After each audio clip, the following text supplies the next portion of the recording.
Welcome to Let's Talk College Football. This is your host, Don Goodwin. This is the Rapid Reaction Sunday after week 2. We have a couple teams that we want to talk about, go over some games that we might have saw. They did come out with the new AP poll. I'm not real big on it. I think they're jumping the gun on some of the games. Let some of the stuff play out. But it's early season. I always say if the teams just handle their business and everything will work itself out. So I'm not going to get too crazy with that AP poll thing. I do think there's a little bit of a rapid reaction. I know a lot of people are talking about why is Alabama still top 10. I think Alabama's a pretty good team still, and I think Texas is a real good team. I do know that there are some other teams underneath them that probably should get a little bit more love than what they are, and Alabama's going to have to prove themselves. So let's talk about that. That's one of the games we're going to talk about right here today is the Alabama-Texas. Also looking at who's going to be the quarterback for Ohio State going forward and some of that game, and some other ones as well. So let's talk about Alabama-Texas. Let's get right into it for everybody who's wanting to hear. I watched that game last night, and I thought to myself, Texas definitely was the better team all around. In the trenches, I thought they had the better wide receivers. I thought they had the better quarterback. And I thought they were coached really well. I liked the game plan that Steve brought to the game. Every time that Nick would do something, I thought the counterplay from Steve was superb. And I actually think that Alabama's quarterback, Jalen Milroe, has a very strong arm, as we've seen. I mean, he was throwing some 40-something yard passes with just like a flick. He was running the ball. I mean, he did pretty good. But he was 14 to 27. I think that's something that we need to look at as a quarterback when we're talking about quarterbacks. He's an athlete. You know who else was an athlete? Richardson last year for Florida Gators, who's going to do pretty good in the NFL. He did a pretty good on his first day in the NFL, week 1. But Jalen Milroe, let's look at this. 14 to 27 for 255 yards. That's a lot of yards and 2 passing touchdowns. If you had told me that this quarterback threw for 255 yards and 2 passing touchdowns, you would think, this got to be a pretty good quarterback. But it was like the big, right? He had really good big game plays that allowed those 255 yards to be there. His 14 to 27 is not that good. It's actually really bad. But the 2 interceptions as well. He still is not protecting the ball. We've seen that some last year. We've seen that in week 1 with the mishandle on the snap and the fumble, but he was able to pick it up and run, but he wasn't playing Texas when he did that. So I'm not real big on what he did.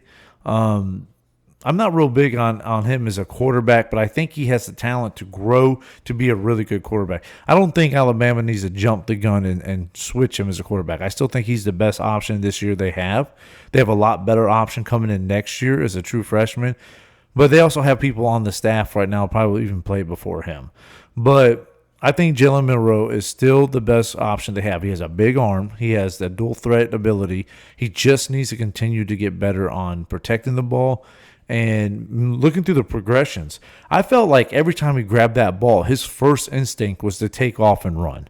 And that's not a quarterback instinct. Like, you don't need to take off and run every time you touch the ball. You need to go through your progressions and see your options before you go. Your running should be last, unless it's a play that is built for you to be a QB keeper play. And it wasn't. And you can tell when there was and when it wasn't. And he was just wanting to run the ball. And Texas's defensive line, hands down, was phenomenal. Might be one of the best parts of that team was the defensive line. Quinn Ewers, 24 of 38, 349 yards and 3 touchdowns, no interceptions. Now that's a really good stat. You can do a little bit better, I guess, on the completion part, but when you throw that thing for 38 times, you're going to have that. The same with Milroe, 27 times. It's a lot, but that's pretty common, 25 to 30, I guess. But I thought Quinn Ewers grown. I thought the version we've seen in Quinn Ewers this year compared to last year was huge. Absolutely huge. I thought he didn't feel pressured. I didn't think the game was too big for him. I seen him go through his progressions. I think adding Mitchell as a wide receiver on that team helped help worthy. I like the play call of throwing the screen passes and the short passes, also staying with the run. Even when it wasn't really working out that great, they stayed with the run. And I thought that mattered. It mattered because it allowed some one-on-ones down the field. And when it happened, I thought Quinn going through his progressions, seen it, and attacked it and was able to get some touchdowns out of it. So I absolutely loved Quinn Ewers in that. Running Jonathan Brooks 14 of 57 was not great for the Texans. Neither was Jace either. Jace was 12 for 45 for Alabama. So I didn't think either running game was there, and I think mostly because I think both sides of the defense was absolutely really good on the defensive line. So I think that was the strength of the teams was the defensive line. And I think the difference is the wide receiver and quarterback play was better for Texans, and that's why Alabama lost. So good win for them. Absolutely good win from them. All right, now let's talk about Ohio State. Now, we know Ohio State played Youngstown State, and that's not that great of a team. And there was a lot of build-up to it because the great Jim Tressel, who won a national title for Ohio State, also coached at Youngstown State before Ohio State, and then became Youngstown State's president. So they had all that going on and whatnot. But there was times I thought Youngstown State played a really good package. Like I thought they prepared really well to make the Ohio State stay off the field. The one thing I don't like about this whole time difference that they got, they're not stopping the clock, is it does seem like there's more commercials during the game.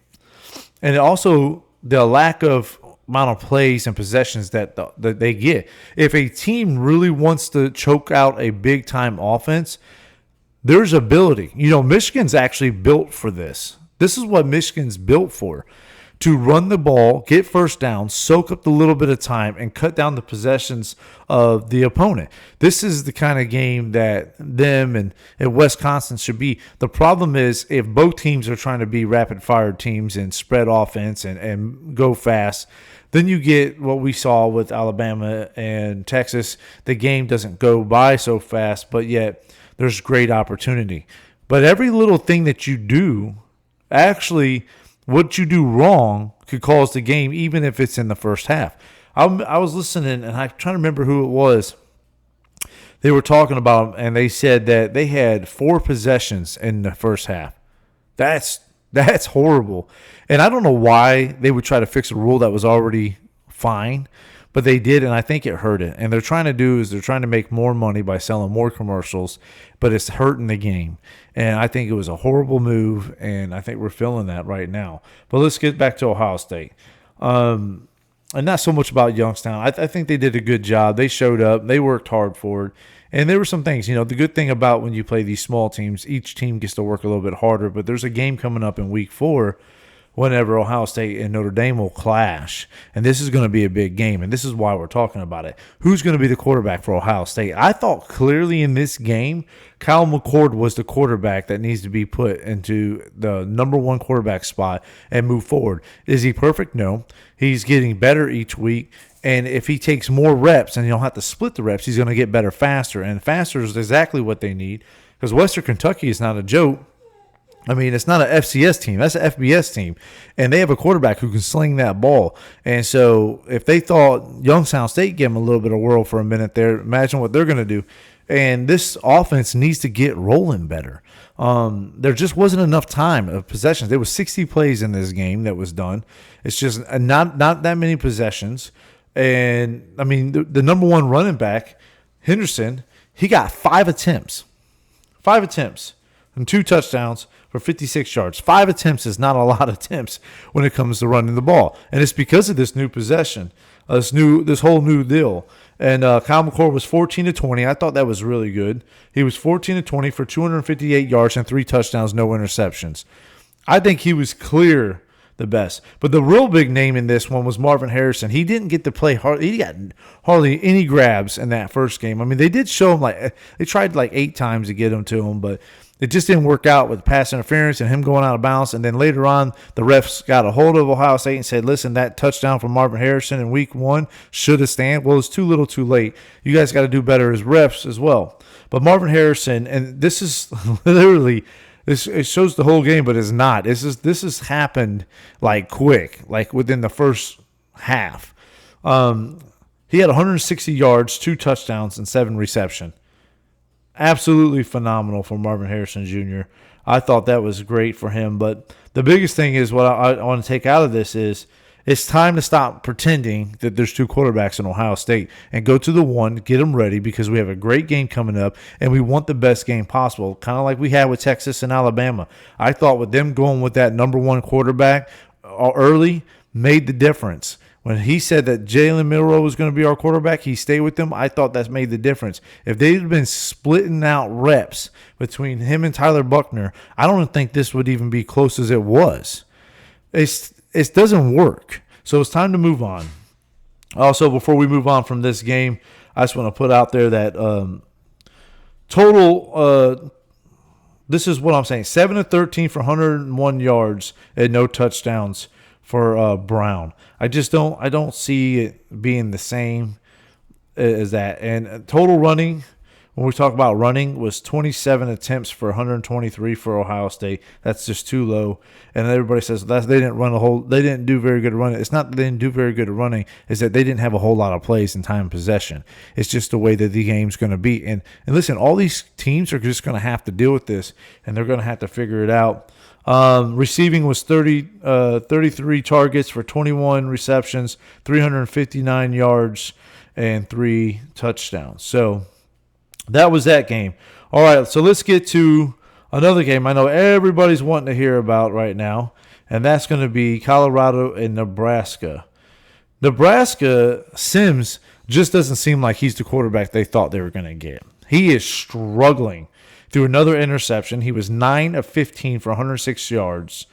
And I definitely think it's just not going to work. I think Matt Rule had something in his mind that was going to work, and it's just not working over there in Nebraska. They have a pretty good defense. And listen, I know what everyone's saying. Oh, Colorado took this game and they wiped them out. But let's look at this. First quarter, 0-0. Second quarter, 0-13 Colorado. That's where they got up there. Come out the second half, it was 7-10. It was a pretty close third quarter. And then 7-13 on the fourth quarter. Colorado was able to come up there and get an extra 6 points on that. 14-36 at the end of the day. That is it's a bad Nebraska team, and I'm not going to fault Colorado for a bad Nebraska team. I'm also not one of those guys who are jumping up here and say Colorado should be number 1 because they beat TCU in Nebraska. No, I think Colorado is a really good football team, but they have a lot of growth, and they still got to see who they truly are as we go forward. Colorado, though, let's look at this. Sanders, 31 of 42. Phenomenal. 393 yards and 2 touchdowns, 0 interceptions. This is a real quarterback, guys. And I told you the last time they played that I was wrong on him, and I was one of the ones that I had to admit I do believe in him as a quarterback. I'm just not going to sit here and say they're the best team in the country. I think they're small in the trenches. I think that will bite them in the butt. I don't think that their defense is all that great. I don't think Nebraska's offense is that good. They let 42 points happen on the first game. And so there's just things I got to see before I'm willing to buy into them. Do I think they're a top 25 team? Absolutely. And well-deserved. Well-deserved team. And on top of that, Edwards on the rushing was 9 of 55. Again, with all the running, there's not a whole lot of running that's been able to go on. You got time possession. You got to get down there and score. It's really forced us into a passing league more than what is normal. And so that's where we're at right now. But let's look at this wide receiver-wise. All right, Weaver, 12 targets, 10 receptions for 170 yards and a touchdown. He absolutely killed it. Hunter got 3 receptions for 73 yards. Horn got 8 for 64 yards. But here's the big thing: 1, 2, 3, 4, 5, 6, 7, 8, 9 different receivers that was thrown to. I really like Sanders as a quarterback. I think he's starting to blow up, and he looks amazing. Absolutely amazing. He's one of the reasons why Colorado is doing that good. And him, and I do think that you can put out that Horn and Hunter and even Weaver, is a good reason. They have a good receiver crew. I'm not real big on the running back. I'm not going to say Edwards is a great running back. He hasn't ran that good in the last 2 games. He has good hands though. He ran for a touchdown, I think, and caught 3 touchdowns in the first game. So he has great hands. He can catch out of the backfield. That adds to another receiver for Sanders to be able to throw to. So I'm not saying he's horrible. I just think that he's small in size, and I think when he goes to play competition like Oregon and he plays Utah and some of them other teams, it's going to be a little bit different. But they have so much speed. If they can get up behind the defenders, they have so much speed, no one's catching them. So they are very dangerous. So congrats to Colorado over the win of Nebraska. We'll see how this season continues to go on them. I'm sure they're going to be one of those highlight teams that we're going to want to pay attention to and talk about and react to each and every time they're on there. Purdue getting their first win over Virginia Tech. That game took forever. I feel like that game started in the morning time and then ended at night, 24-17. So congrats to them. Penn State 63-7 against Delaware, and it's not a big team, and I'm not sitting here trying to boast on Penn State over this, but I really do think Penn State has an amazing team this year. I think they're stout. I think Ohio State and Michigan both, but look out for them. Drew Aller is the real deal. This guy is a real quarterback. I'm excited to see what Penn State's going to do this year, and I just think that they're a complete team with the running game and the quarterback and the receivers and the defense. I think this is a dangerous team, and as they go through the season, they're only going to get better. Notre Dame and North Carolina State. This game was close for a little while, right? Let's go 3-0 in the first, 14-7 in the second, Notre Dame.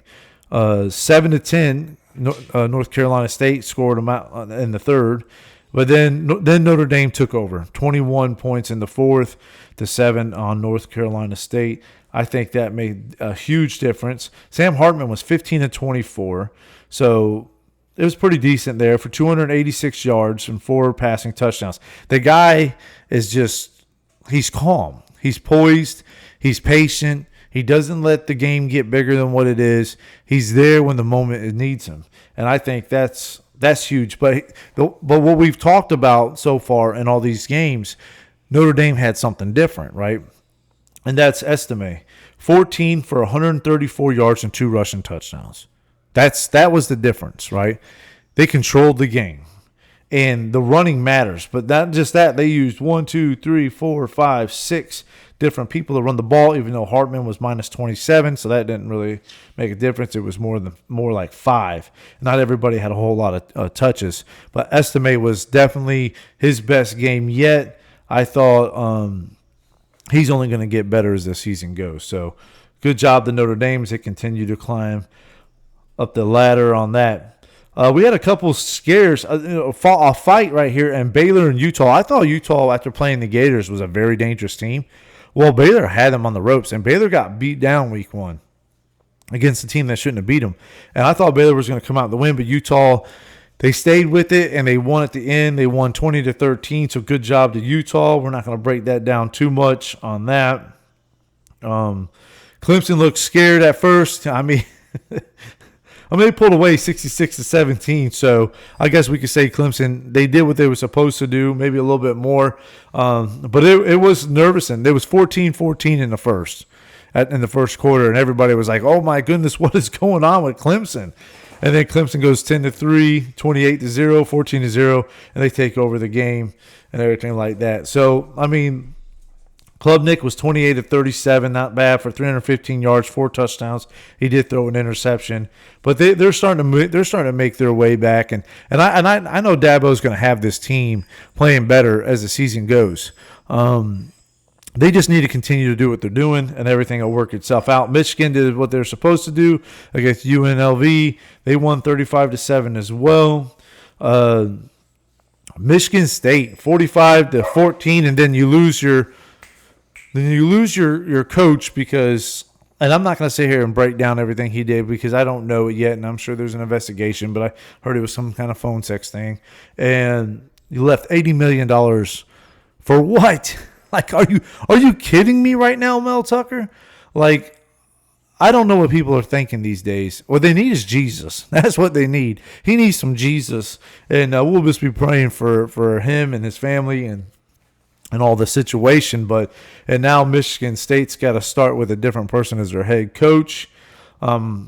It's just, to me, it kills me. I don't understand how people can do that. Toledo continues to be a baller, 71-3. I thought they should have beat Illinois week 1, and but they got a really good quarterback over there, and they're pretty excited over there to Mac. Iowa pulls out the win over Iowa State in the I call Slumberfest because I would have fell asleep if I'd have watched this game. But it's a good defensive game. It was a hard fought battle, and Iowa gets the win to go 2-0. Northwestern will get their only win I think this year as they beat UTEP 38-7. And even that, it was like, oh boy, are they going to win at first? But yeah, they pulled away. Here's another one: Ole Miss and Tulane. Ole Miss and Tulane. I thought Tulane was going to beat Ole Miss, right? I swear that it was going to happen. But Ole Miss was able to stay with it, stay calm, and they pushed through, and they were able to win it out. But 17-27, 267 yards, 2 touchdowns and an interception from Dart. I just didn't think it was that good. I don't feel like Ole Miss is a dominant force. Now, like I say that, but Tulane isn't a weak team either, right? They're a top 25 team, and everyone gets better as the weeks go. Normally, sometimes they don't. You are who you are, and sometimes you get worse if injuries happen. But I wasn't impressed. I think the Big Ten and the SEC are both down this year. And the ACC Pac-12 might be up. And I know you're like, well, what about Big 12? Well, Texas. Oklahoma maybe. We haven't seen anything. But Texas Tech lost against a team they should have won. Iowa State already lost. I mean, I don't really believe in the Big 12 that much, but maybe Texas and Oklahoma. But Miami come out there and beat Texas A&M. Miami came out and beat Texas A&M 48-33. That was a really good game. I felt like after the first quarter, Miami just controlled the game, right? Miami, who we've been asking, are they actually back? And they always prove us that they're not. I thought they came out here just looked different this year. They looked more together so far this year, and they were pretty exciting. I felt like Van Dyke came out 21-30, 374 yards and 5 touchdowns. He looked like a real deal quarterback against a SEC team, and this is just another SEC team that went down. And I'm not saying that they're the only ones. Big Ten went down too, but SEC is really down. And all this talk, like, when you're talking about toughest schedule, I don't want to hear about SEC and the Big Ten toughest schedule. There's 3 teams in the Big Ten right now that are still looking good. Georgia ain't playing nobody till November, so who knows about them? I mean, how they number 1 when they don't play anybody? I don't get that. You know, that's why I don't like the AP poll too early. Like Michigan won 35-7. They don't move. Ohio State drops. And, they don't look the best. They drop again for the second week. Alabama shouldn't be number 1. If anybody should be number 1, it should be Texas or FSU right now. And that's just the truth. Those are the 2 best-looking teams so far this year.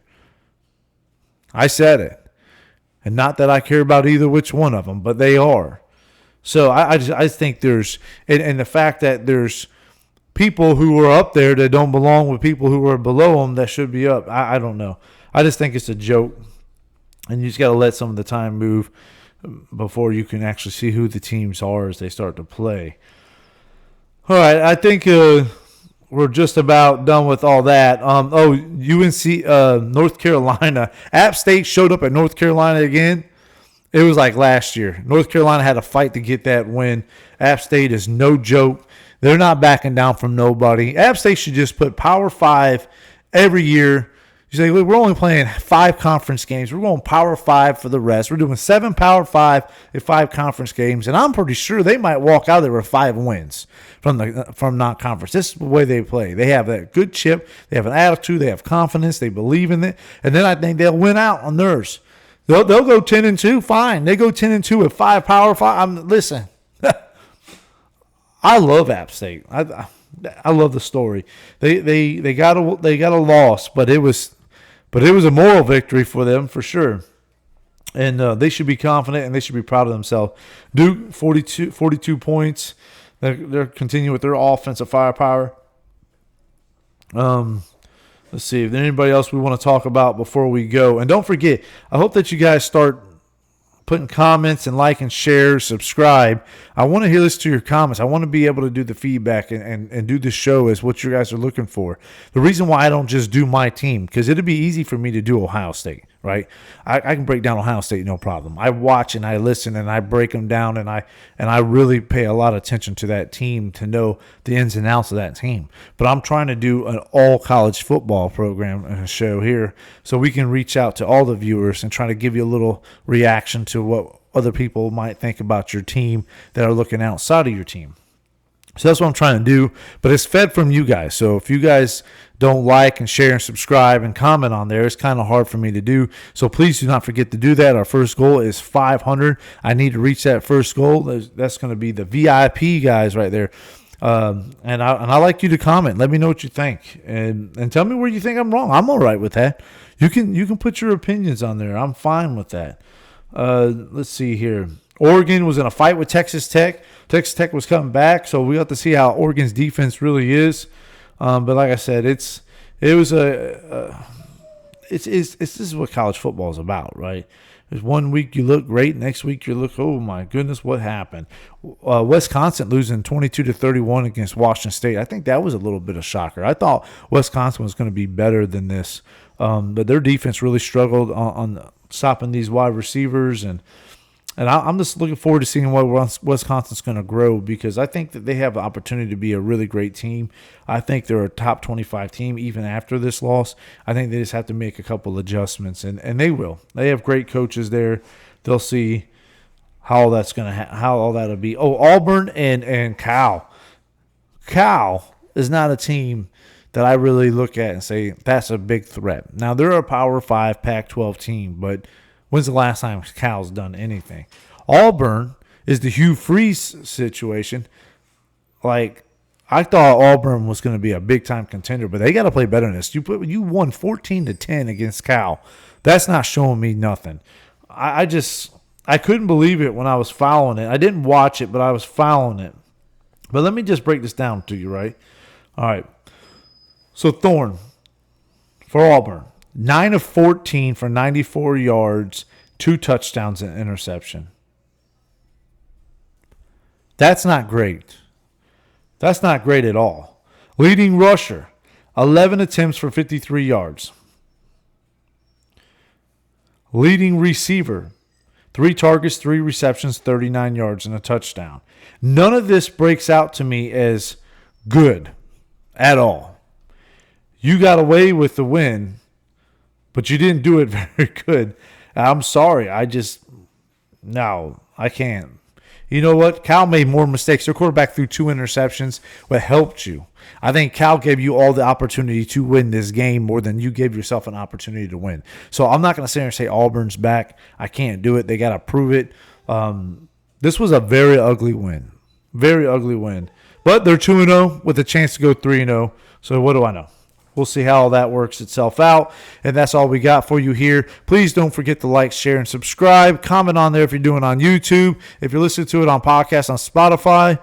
And I appreciate everything you do. You guys mean the world to me. This is a passion I have, and I can only do it if you subscribe and want to hear it. So thank you for listening, and God bless.